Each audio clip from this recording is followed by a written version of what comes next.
Baik, selamat siang semuanya. Hari ini kita bertemu kembali pada meeting ketiga. Topik kita kali ini adalah tentang visual aids atau yang disebut dengan media audio visual.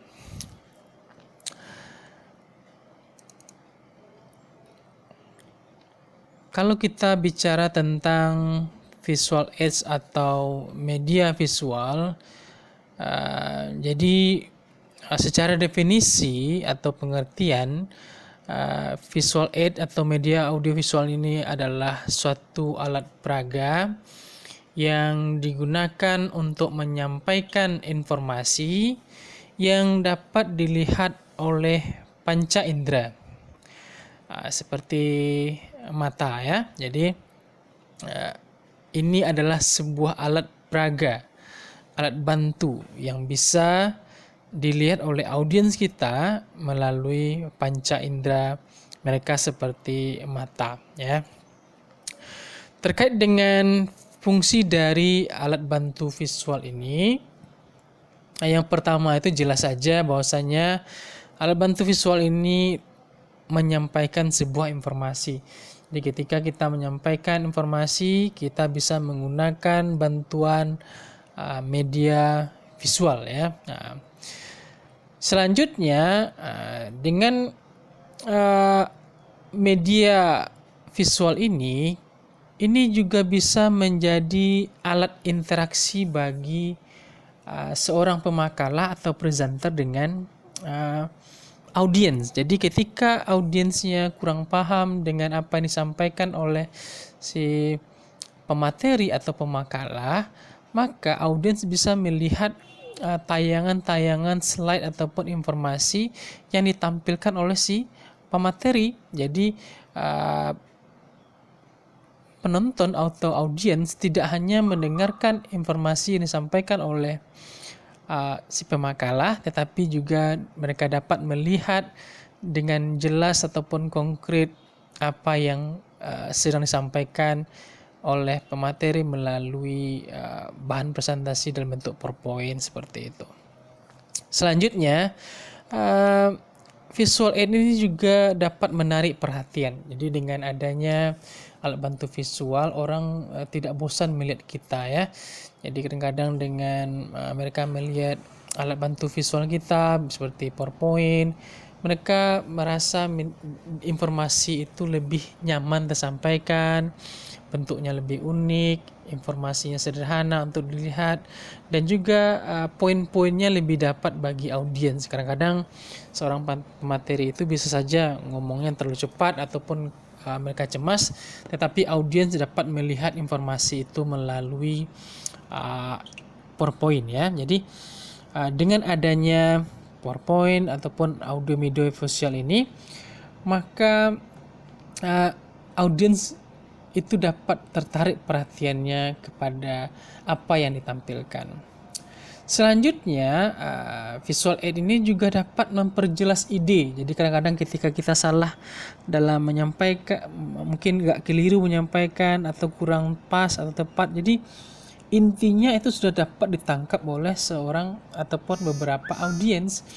Jadi mereka dengan jelas tahu apa sebenarnya yang ingin kita sampaikan. Walaupun kadang-kadang kita tidak bisa juga menyalahkan ataupun seorang pemateri bisa saja mereka cemas atau gugup ketika bicara, tapi dengan adanya poin-poin yang jelas yang dituliskan atau disampaikan, hal ini dapat memperjelas apa sebenarnya maksud dari seorang pemateri itu ketika menyampaikan informasi.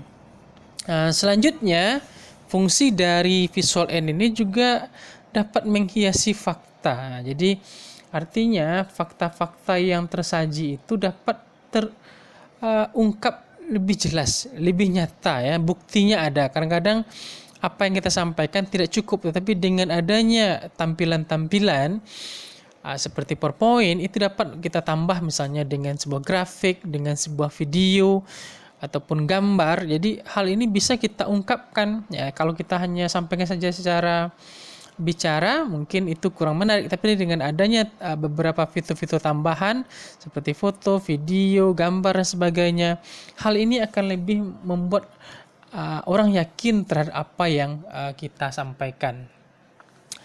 Selanjutnya, dengan adanya alat bantu visual ini, seorang pemateri itu dapat mengukuhkan ingatan. Jadi misalnya ketika pemateri itu lupa apa sebenarnya akan disampaikan, pemateri itu dapat melihat kepada PowerPoint-nya, apa sih topik selanjutnya akan disampaikan, apa sih selanjutnya. Jadi dengan adanya informasi itu, seorang pemateri itu tidak akan merasa cemas apa lagi yang akan disampaikan. Karena apa?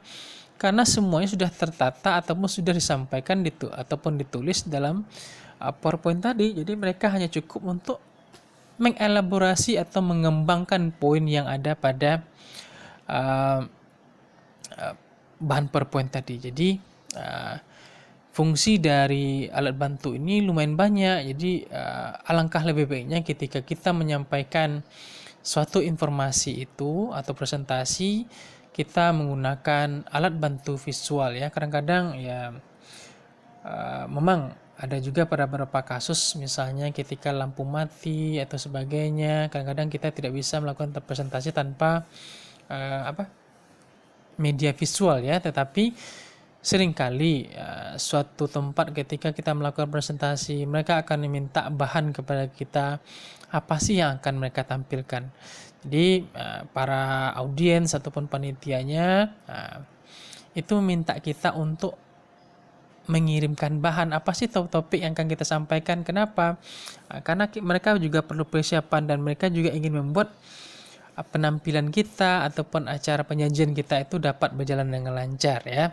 Jadi walaupun kita menghafal semuanya dengan topik kita sampaikan, sebaiknya kita menggunakan PowerPoint ataupun media audiovisual untuk membuat penampilan presentasi kita itu lebih berjalan dengan baik dan lancar. Oke. Selanjutnya kita akan membahas tentang jenis-jenis media audiovisual. Ada begitu banyak sebenarnya ya jenis-jenis media audiovisual ini. Yang pertama itu adalah media tayang kaku. Media tayang kaku itu adalah media yang tayangnya itu tidak bergerak ya, seperti itu, tenang saja. Nah, apa sih contoh-contohnya? Itu transparansi ya. Mungkin kalau rekan-rekan semuanya pernah melihat dulu kertas-kertas transparan ya.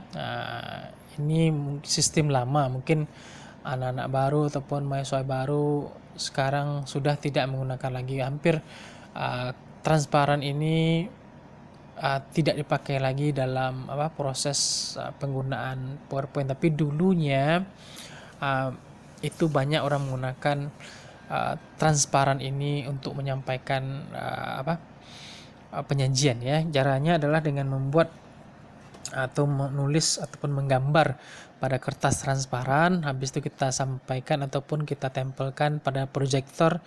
Nanti proyektor itu akan menampilkan apa yang kita sampaikan ya. Ada juga yang seperti slide. Jadi PowerPoint, inilah disebut media tayang kaku ya. Jadi dengan adanya slide, kita tenang dia, tidak bergerak ya. Jadi informasinya bisa nampak langsung oleh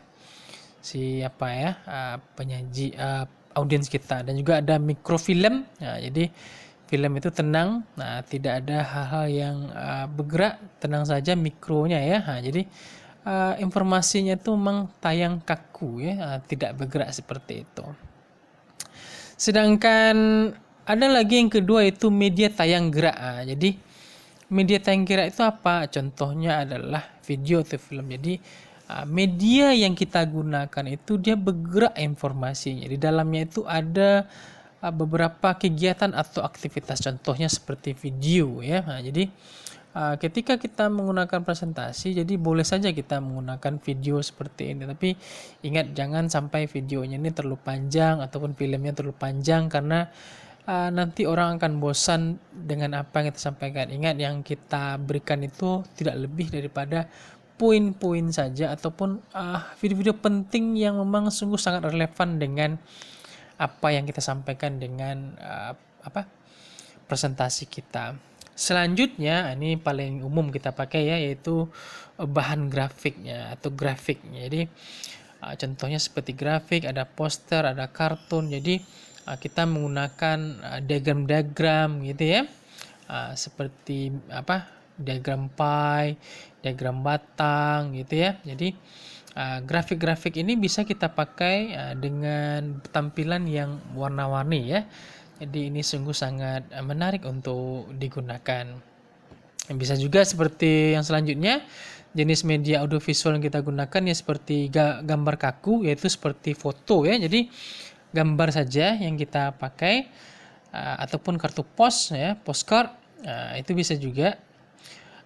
Ini kita sesuaikan dengan bahan presentasi kita ya untuk foto-fotonya. Bisa saja foto itu kita gabung-gabungkan dalam dalam satu slide, atau memang satu foto saja untuk satu slide, tergantung dari berapa waktu kita diberikan waktu untuk presentasi, tergantung ya.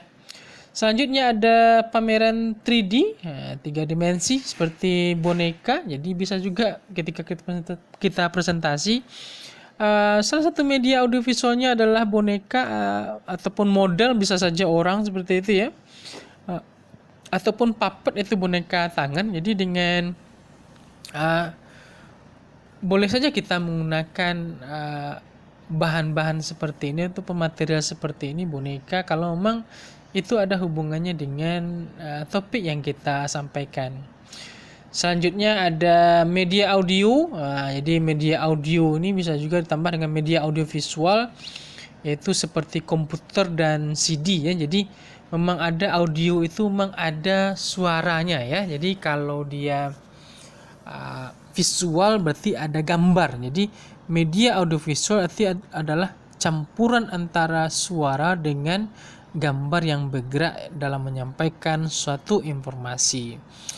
Selanjutnya media cetak, yaitu koran atau majalah. Hal ini juga bisa kita gunakan sebagai alat bantu presentasi kita dalam media visual. Jadi begitu banyak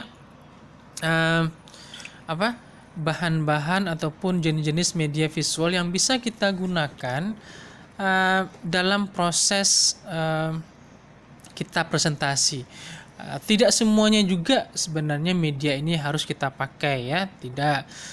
Bisa saja kita menggabungkan dalam presentasi kita itu, misalnya seperti media tayang kaku dengan gerak, bisa saja dengan grafik.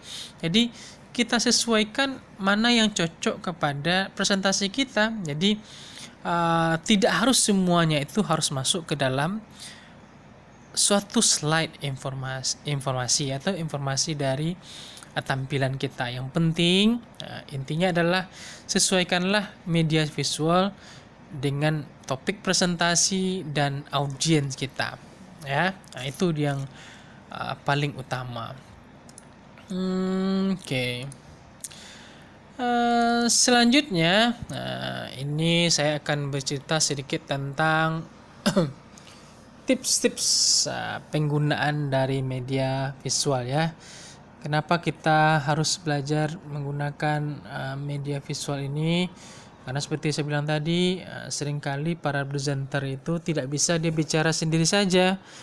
Dia harus juga bisa bicara dengan adanya alat bantu visual ya, supaya orang lebih yakin terhadap apa yang mereka sampaikan. Di tips yang pertama yang perlu dipertimbangkan oleh seorang presenter, yaitu alat peraga audio dari media visual mereka itu harus relevan lah dengan isi presentasi. Jadi seperti saya bilang tadi, sesuaikanlah apa yang kita sampaikan dengan bahan-bahan atau fitur-fitur yang kita tambahkan. Misalnya ketika topik kita tentang perekonomian, tentu saja nanti kita harus punya ada grafiknya. Bisa kita tambahkan informasi dari koran ataupun informasi dari internet. Yang penting datanya ada dan usahakan gambarnya jelas ya. Jadi jangan sampai kita nanti menggunakan fitur-fitur tambahan tersebut yang tidak sesuai dengan apa yang dibutuhkan oleh audiens ya. Jadi usahakan dia relevan ya. Jadi pahami topik kita, kira-kira apa sih bahan media yang perlu kita tambahkan, maka kita masukkan di dalam dan atur letaknya dengan baik. Selanjutnya, ini seringkali terjadi ya, alat peraga itu sudah teruji terlebih dahulu. Maksud dari alat peraga sudah teruji artinya adalah alat peraga itu ketika kita sudah mau menggunakannya, alat itu sudah kita cek dulu sebelum kita tampil. Jadi ketika kita ingin menggunakannya, ceklah alat itu apakah bisa dapat bekerja dengan baik sesuai dengan spek softwarenya atau tidak, apakah cocok dia nanti dengan tampilannya. Jadi semuanya alat peraga itu kita uji ya, baik itu dengan laptopnya juga.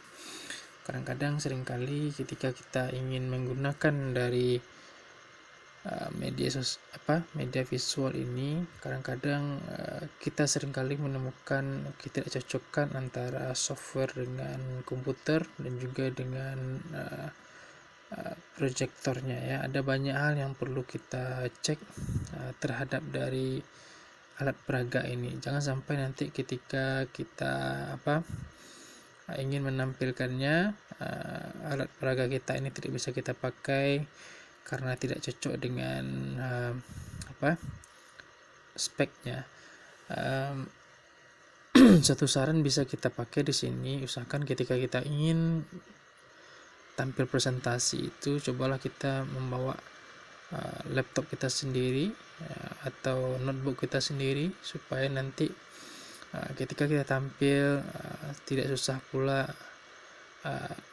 panitia ataupun orang mencarikan laptop untuk dari bahan kita, karena seringkali kadang-kadang speknya atau Windowsnya bisa saja berbeda, dan kadang-kadang tampilan dari PowerPoint kita ataupun bahan kita bisa berantakan. Jadi ketika kita ingin tampil, bawalah laptop atau notebook kita, karena itu akan membuat semuanya berjalan lancar dan baik. Selanjutnya kita membahas tentang persiapan alat peraga cadangan. Ini penting juga. Kadang-kadang ketika kita melakukan presentasi, alat peraga kita itu harus jangan disimpan dalam satu tempat ya. Maksudnya ketika kita menyimpan bahan, jangan itu hanya di satu flash disk, karena kadang-kadang flash disk itu rusak, jadi kita bisa cemas ataupun tidak bisa tampil. Usahakan kita simpan di beberapa tempat flash disk. Jadi ketika satu flash disk rusak, maka flash disk lain itu masih bisa kita gunakan. Ataupun juga jangan menyimpan hanya di komputer, simpan juga di komputer, di flash disk atau beberapa alat lainnya. Kadang-kadang kalau kita hanya menyimpan di satu tempat seperti di komputer, mana tahu nanti dia baterainya habis atau kita lupa bawa charger, akibatnya apa? Kita tidak bisa tampil. Jadi siapkanlah bahan kita itu dalam beberapa alat penyimpan presentasi kita. Jadi dengan adanya beberapa cadangan alat presentasi kita ini, kita dapat membuat presentasi kita itu lebih tenang ataupun bekerja dengan baik. Jadi jangan hanya menyimpan satu sumber pada satu tempat, karena itu akan membuat risikonya lebih berbahaya ya. Kalau satu tempat tadi kena virus, tidak bisa bekerja dengan baik, maka tentu saja presentasi kita tidak akan berjalan dengan baik. Selanjutnya, ini yang paling penting juga, alat peraga kita itu harus bisa dilihat oleh audiens. Artinya apa? Penggunaan dari font, penggunaan dari background dari tulisan kita, font, huruf, Itu semuanya jangan sampai tidak bisa dilihat oleh audiens ya. Jadi ketika kita tampil itu tolong dipertimbangkan ukuran huruf, tampilan background. Jadi dengan adanya tampilan background yang kontras dengan tulisan, hal ini akan membuat audiens kita bisa melihat apa sih poin yang sebenarnya ingin kita sampaikan. Kadang-kadang kalau kita mengcopy paste saja ide itu tanpa kita membuat poin, artinya apa? Audiens tidak bisa melihat apa yang ingin kita sampaikan. Jadi dalam PowerPoint itu sebagaimana kita bahas, yang dituliskan itu adalah poinnya, bukan semua informasi ataupun semua catatan yang ada pada sumber. Jadi poinnya saja di dalam slide yang akan kita tulis sehingga semua audiens itu bisa melihat apa informasi yang ingin kita sampaikan. Selanjutnya dan tips dari penggunaan media sosial ini, kreatiflah dengan alat peraga. Maksudnya apa itu? Jadi alat peraga itu adalah alat bantu seorang pemakalah untuk tampil di dalam presentasi. Janganlah sampai alat peraga ini menjadi tuan dari pemakalah itu sendiri. Maksudnya apa? Ketika kita tampil untuk menyampaikan sebuah presentasi, janganlah kita hanya membaca apa yang nampak ataupun apa yang tertulis di sebuah slide. Kita tidak boleh melihat selalu kepada PowerPoint kita. Kita juga harus bisa mengembangkannya, mengelaborasinya. Jadi kita bisa menyampaikan lebih ya. Jadi mata kita itu tidak hanya kepada slide atau PowerPoint. Mata kita itu juga menyampaikan atau berinteraksi dengan audiens kita. Ketika kita hanya melihat kepada audiens, berarti kita sudah tidak kreatif dalam menggunakan alat peraga. Kita sudah dikendalikan oleh alat peraga itu sendiri. Inilah yang tidak bagusnya ketika kita menggunakan alat peraga. Tapi ketika kita bisa membuat alat peraga itu menjadi alat bantu, itu lebih baik. Jadi ketika kita melihat satu poin dalam satu slide, maka kita lihat poin itu dan kita coba kembangkan. Pindah lagi selanjutnya dan kita kembangkan. Seperti itu terus. Jangan kita selalu atau melulu melihat kepada slide atau poin. Cobalah kita mengembangkannya ya. Jadi ketika kita bicara ada poinnya dan informasi tambahannya kita sampaikan kepada audiens dengan cara kita. Jadi jangan hanya melihat atau berbicara kepada PowerPoint, karena PowerPoint itu bukan audiens kita. Audiens kita itu adalah para penonton ya, orang yang sedang melihat kita. Oke, selanjutnya kita ini topik kita terakhir untuk hari ini. Apa sih sebenarnya kelemahan dalam media visual atau media audiovisual? Ya seperti yang pertama ya, seperti yang kita bahas tadi, pemateri terlihat membaca. Inilah salah satu kelemahan yang paling sering terjadi ketika seorang pemakalah menggunakan PowerPoint ya. Seringkali dia melihat dari awal sampai akhir penampilannya, dia sibuk membaca apa yang nampak pada PowerPoint itu.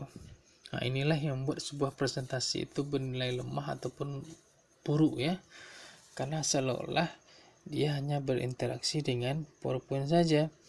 Padahal intinya dari tadi adalah media visual itu hanya alat bantu bagi seorang pemateri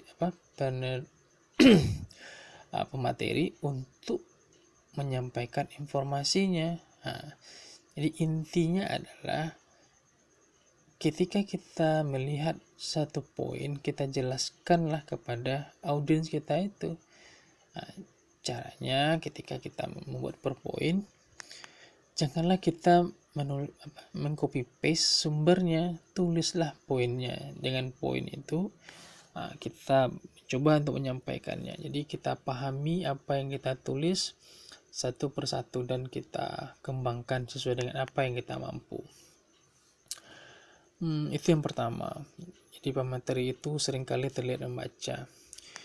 Yang kedua adalah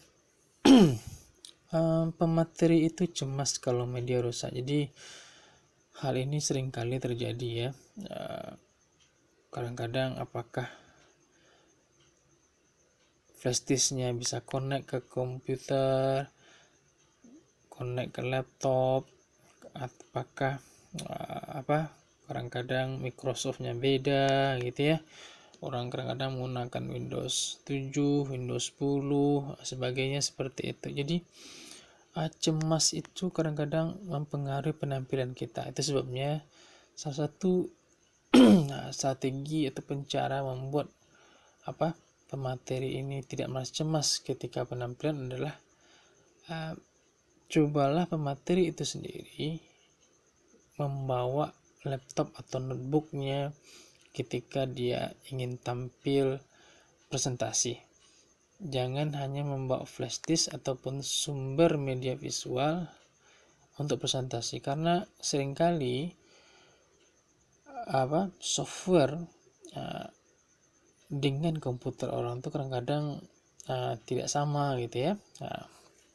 Jadi ketika bahannya rusak atau tidak bisa dibaca gara-gara virus, entah nanti di flash disknya, itu akan membuat penampilan kita akan berbahaya ataupun merasa membuat diri kita cemas ya.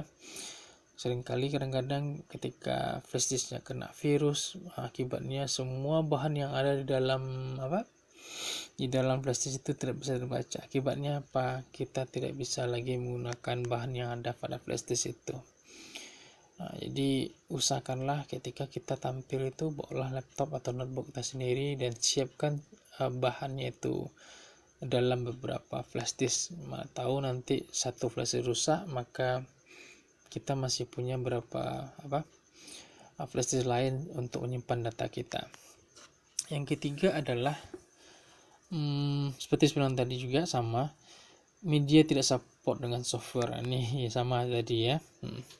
Jadi kadang-kadang kita mengetik pada Windows 7, rupanya software yang digunakan orang itu software misalnya Windows 10. Kadang-kadang inilah yang tidak cocok terjadi ya. Jadi caranya seperti tadi, bawalah laptop kita atau notebook kita sendiri ya. Jangan kita mengandalkan komputer atau laptop orang. Kadang-kadang virus juga banyak pada laptop atau notebook, kita tidak tahu apa yang ada di flash disk ataupun komputer tersebut. Yang keempat, media visual ini membutuhkan arus listrik.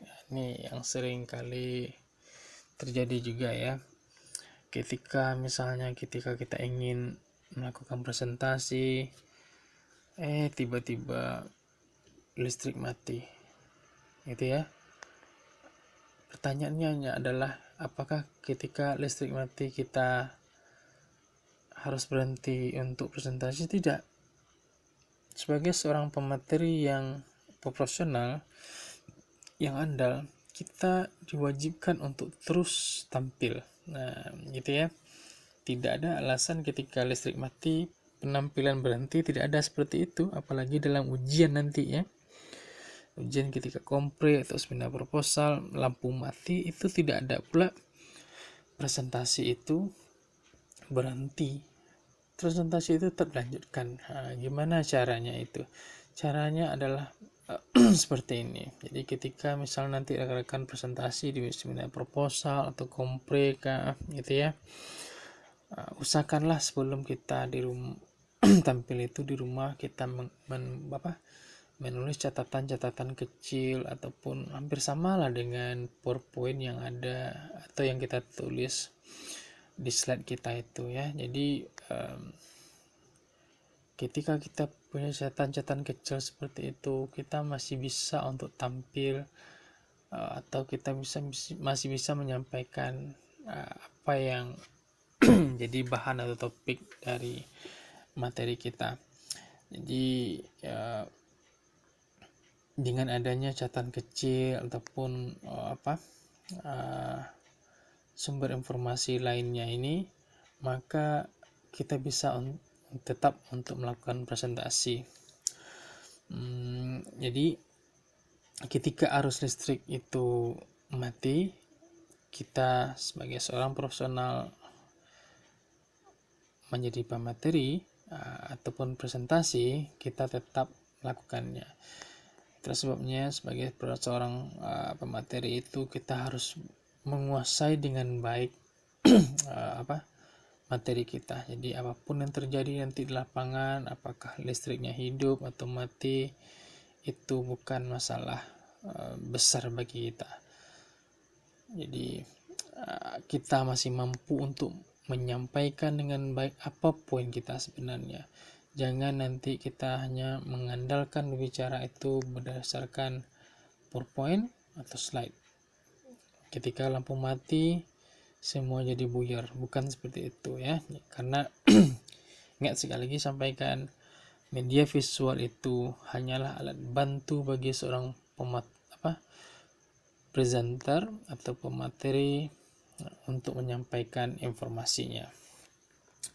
Dan yang terakhir, kelemahan dalam media visual ini adalah ini baru banyak juga ya yang terjadi. Jadi ketika kita menggunakan PowerPoint itu sebaiknya kita menggunakan pointer ya.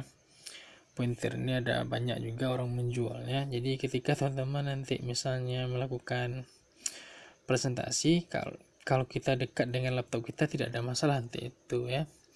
Kita bisa menekan kursornya atau tombolnya ya, kiri kanan, itu tidak ada masalah nanti itu.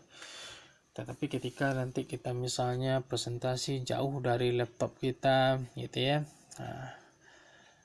maka kita membutuhkan pointer supaya kita bisa menggerakkan dari slide dari PowerPoint kita sendiri. Kalau kita mengharapkan panitia lain atau orang lain membantu kita, kadang-kadang apa yang kita sampaikan itu tidak cocok ya. Kadang-kadang kita sudah sampai pada poinnya, slide-nya masih belum bergerak gitu ya.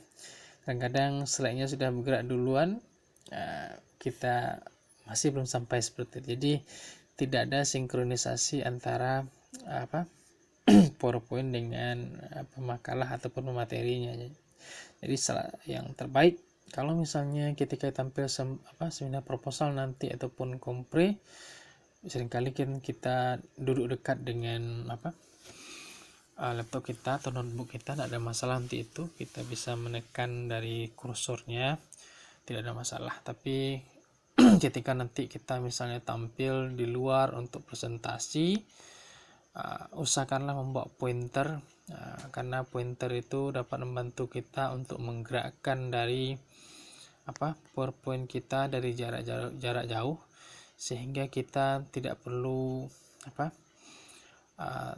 terkekang oleh orang lain atau bantuan orang lain untuk menggerakkan dari PowerPoint kita.